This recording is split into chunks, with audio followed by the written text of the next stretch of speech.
Fatih Arda Ipsiolu is a 24-year-old Turkish national ski jumping athlete. He started skiing at a very young age with the encouragement of his father. Now known as the Flying Turk, he will represent his country in the upcoming Beijing Winter Olympics. Accomplishing a perfect jump there is his biggest dream.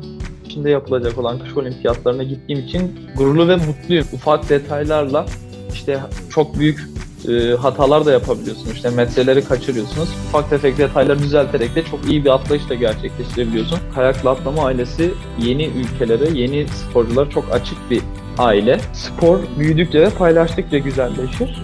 Bayağı sıkı önlemler. Bunun da farkındayım çünkü işte kuralları, ne yapacağımız, ne edeceğimiz önceden bize bildiriliyor.